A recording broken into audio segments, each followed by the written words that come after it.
Hello friends, welcome to Synergy CUET YouTube channel.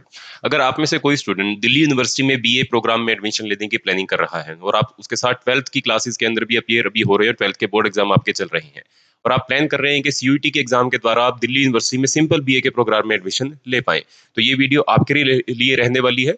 इस video में हम बात करेंगे कि आपका क्या एलिजिबिलिटी क्राइटेरिया होगा जिसको फॉलो करके आप सीयूटी के एग्जाम के through BA programme Delhi University के अंदर एडमिशन लेने के लिए एलिजिबल हो पाएंगे। तो आइए दोस्तों देखते हैं। याद रखिएगा, ये स्पेसिफिकली दिल्ली यूनिवर्सिटी के रिगार्डिंग में है और मोर स्पेसिफिकली ये दिल्ली में बीए प्रोग्राम के रिगार्डिंग आपके लिए इंफॉर्मेशन अवेलेबल रहने वाली है। तो देखिए, क्या डोमेन, जनरल, ऑप्शनल लैंग्वेज के सब्जेक्ट आपको सिलेक्ट करने होंगे, क्या क्राइटेरिया आपके लिए दिया गया है। तो दोस्तों, दिल्ली यूनिवर्सिटी बीए प्रोग्राम में एडमिशन लेने के लिए सीयूईटी आपको दो सब्जेक्ट कॉम्बिनेशन जो है वो प्रोवाइड करती है, कॉम्बिनेशन 1 और उसके साथ ही कॉम्बिनेशन 2।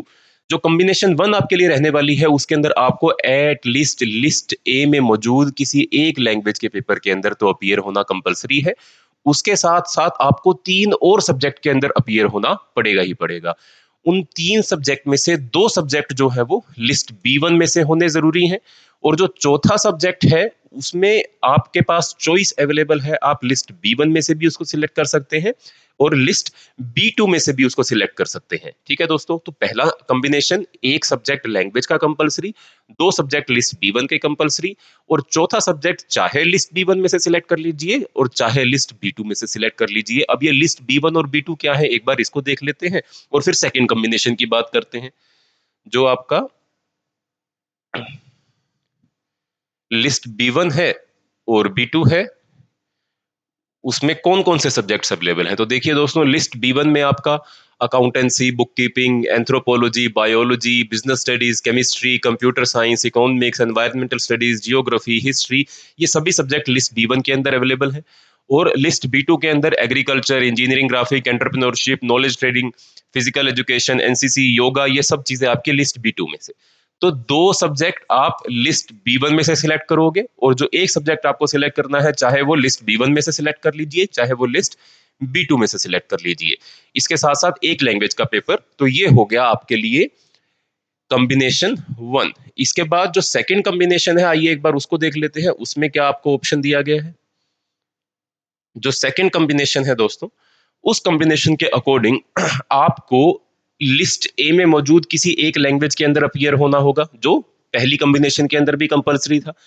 उसके बाद आपको किसी एक सब्जेक्ट में अपीयर होना होगा, चाहे वो लिस्ट B1 में से आप सिलेक्ट कर सकते हैं, चाहे वो लिस्ट B2 में से आप सिलेक्ट कर सकते हैं। तो दोस्तों, पहली लैंग्वेज, दूसरा कोई भी सब्जेक्ट, चाहे वो लिस्ट B1 का है, चाहे वो लिस्ट B2 का है, और उसके बाद तीसरा आपको जनरल टेस्ट के अंदर अपीयर होना होगा। तो ये रहेगी आपकी कॉम्बिनेशन 2। कॉम्बिनेशन 1 में 4 सब्जेक्ट, एक लैंग्वेज, 2 B1 के और चौथा सब्जेक्ट चाहे B1 का चाहे B2 का, और सेकंड कॉम्बिनेशन के अंदर एक लैंग्वेज, एक सब्जेक्ट लिस्ट B1 का चाहे लिस्ट B2 का, और अगले साथ में आपको जनरल टेस्ट के अंदर अपीयर होना होगा। दोनों कॉम्बिनेशन में भी अगर आप एक साथ अपीयर हो रहे हो तो आपके मैक्सिमम मार्क्स जिस कॉम्बिनेशन के अंदर होंगे, मैक्सिमम मेरिट आपकी जिस कॉम्बिनेशन के अंदर बनेगी, वही आपकी मेरिट काउंट होगी और उसी के बिहाफ के ऊपर या तो आप एलिजिबल हो पाएंगे या फिर एलिजिबल नहीं हो पाएंगे।